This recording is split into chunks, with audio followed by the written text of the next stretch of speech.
प्रदेश अध्यक्ष डॉक्टर अर्चना गुप्ता के सम्मान समारोह में राज्यसभा सदस्य डॉक्टर सुरेंद्र नागर ने क्या कहा, पूरी वीडियो देखते रहें न्यूज भारत 365 चैनल के माध्यम से। कार्यक्रम में हमारे बीच उपस्थित हरियाणा प्रदेश के लोकप्रिय, जनप्रिय और जिनके नेतृत्व में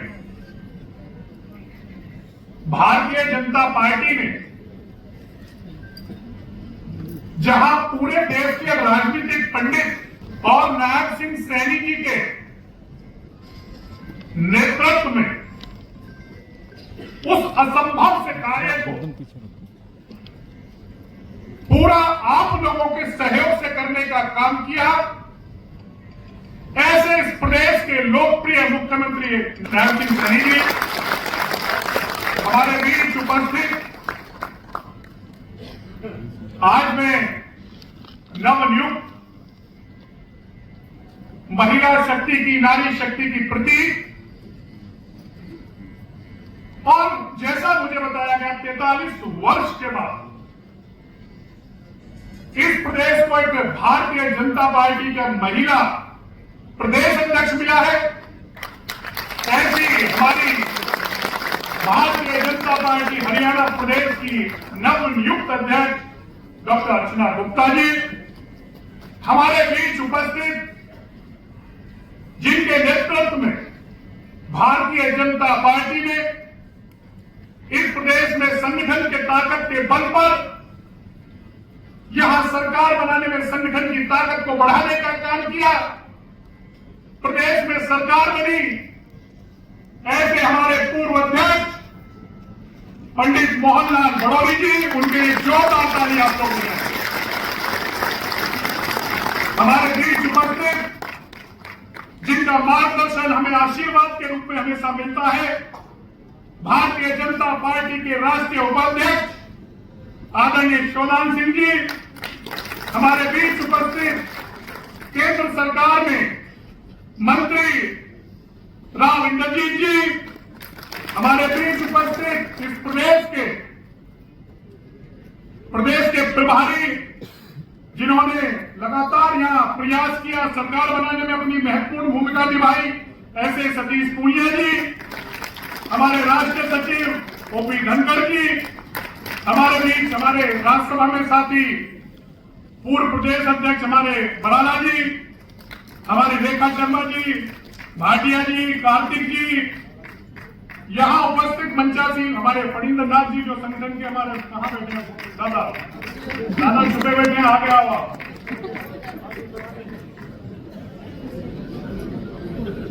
ऐसे फणींद्र नाथ जी, यहां उपस्थित सभी हरियाणा सरकार के सम्मानित मंत्रीगण, विधायकगण, नवनियुक्त बोर्ड और चेयरमैनों के अध्यक्ष, उपस्थित भारतीय जनता पार्टी के सभी जिलाध्यक्ष और पार्टी के प्रदेश पदाधिकारीगण, उपस्थित सभी भारतीय जनता पार्टी के कार्यकर्ता बंधु, मैं सबसे पहले इस मंच के माध्यम से अपने राष्ट्रीय नेतृत्व आदरणीय नरेंद्र मोदी जी को, नितिन नवीन जी को और इस देश के गृह मंत्री आदरणीय अमित शाह जी का आभार व्यक्त करना चाहूंगा कि 43 वर्ष के बाद इस हरियाणा प्रदेश को महिला प्रदेश अध्यक्ष के रूप में अर्चना गुप्ता जी को आपने देने का काम किया है।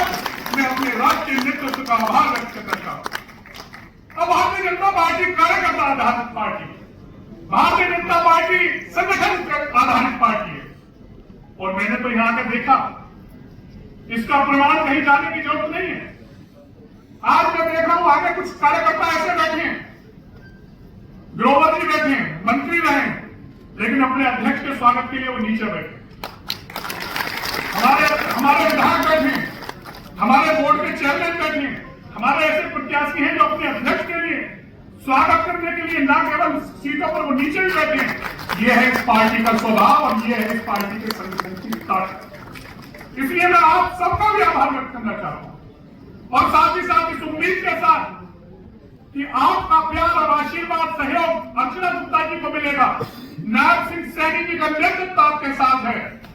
एक बार पुनः हरियाणा प्रदेश में चौथी बार आप यहां 10 की 10 लोकसभा सीटें जीतकर प्रधानमंत्री अमेरिका बनाने का काम करेंगे, नाम कई जगह सरकार बनाने का काम करेंगे और भारतीय जनता पार्टी को पूरे देश में जो समर्थन मिल रहा है उसमें हरियाणा की भी मोहर लगाने का काम करेंगे और अर्चना जी के नेतृत्व में संगठन मजबूत अर्चना जी करने का काम करेंगी जिला प्रवास कर।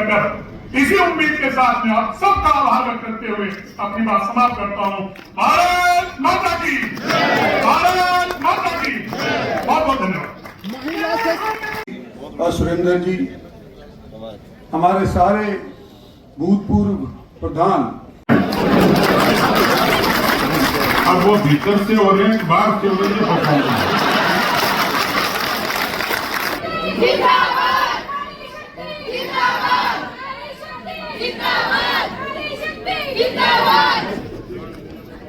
लगता है कि भाई साहब का नाम नंबर नोट करना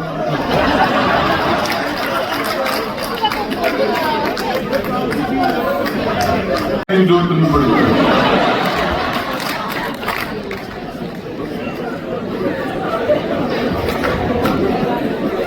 तो मैं ज्ञान की बात नहीं करूंगा।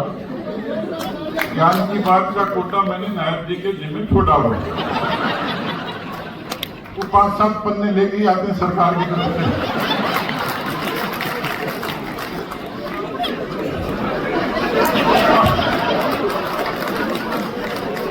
आज नहीं लेके आए तो कोई घोषणा करके जाओ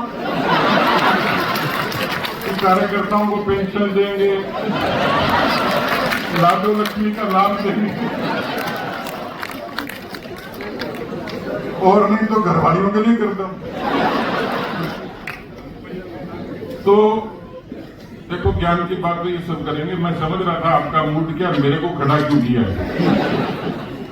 अब वैभव सूर्यवंशी को तो रन बनाने के लिए खड़ा करते हैं, वहां पे बॉलिंग करने के लिए थोड़ी करते हैं। तो एक तो मैं निवेदन करूंगा, हमारे अर्चना जी महिला अध्यक्ष बनी है तो और उसमें सबका आशीर्वाद था ही। बड़ोली जी ने बहुत ही उम्दा काम किया। सुधान सिंह जी आशीर्वाद देने के लिए आए हैं और राव साहब मेरे को बड़ा जोरदार लगा। राव साहब ऐसे सस्ते में आशीर्वाद देते नहीं, खूब देता है।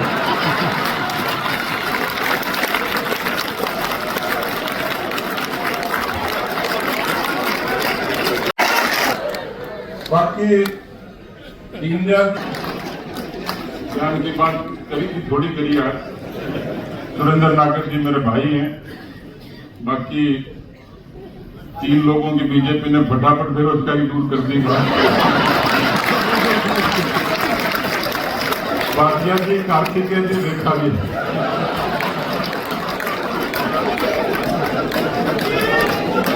बराड़ा जी, कोई टाइम हरियाणा में एक मुश्किल से बनता था, 4-4 बनते राज्यसभा में। माता जी पिताजी हैं आशीर्वाद देने के लिए और बिग साहब की धमाकेदार धुरंधर टाइप एंट्री हुई थी। तो एक तो ताली बजाओ अर्चना जी के लिए जोरदार। महिलाओं को कहूंगा अभी 33% पास हुआ नहीं है। इतना जोरदार नारा अर्चना गुप्ता के जिंदाबाद के लिए लगाओ तो कि मोदी जी तक पहुंच जाए। ढूंढ भी रहा था, हरियाणा में सारे गंभीर आदमी थे, मेरे को एक आदमी मिला, काम का दिल्ली ले जाऊंगा।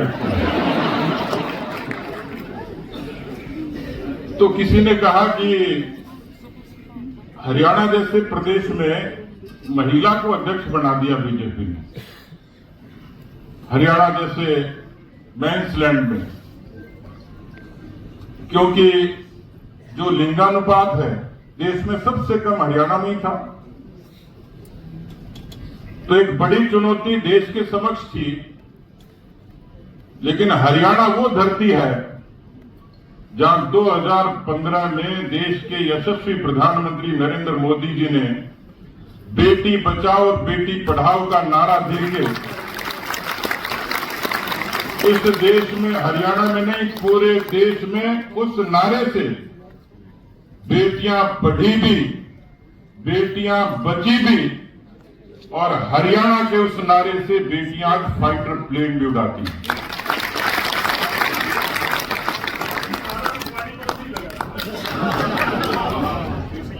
मुझे पूरा भरोसा था कि भाटिया जी समर्थन करेंगे। आज तो ऐसा लग रहा कोई चूकना ही नहीं चाह रहा। तो बेटी बचाओ बेटी पढ़ाओ के नारे का आगाज हुआ और जिस हरियाणा ने नायब सैनिक के नेतृत्व में लाडो लक्ष्मी जैसी योजना बालिकाओं के लिए लागू की, उसमें अर्चना जी का अध्यक्ष बनना वाजिब था, जायज था, जरूरी था। मैं यहां मोहनलाल बडोली जी का विशेष अभिनंदन करूंगा, क्योंकि मैं लोकसभा से यहां काम कर रहा था। लोकसभा में देश की परिस्थिति छुपी हुई नहीं थी, हरियाणा पर भी उसका असर था, लेकिन मैंने जमीन पर काम करते हुए बहुत सारे कार्यकर्ताओं को देखा और उसके बाद विधानसभा के चुनाव आए और मैं दोनों ही साक्षी इस बात के। वो हरियाणा में अध्यक्ष थे, मैं राजस्थान में था, और नेतृत्व का परिवर्तन ये लगातार सी प्रक्रिया है। भारतीय जनता पार्टी हर समय के हिसाब से नए लोगों को अवसर देती है। तो एक अच्छी विरासत बडोली जी ने छोड़ी अर्चना जी के लिए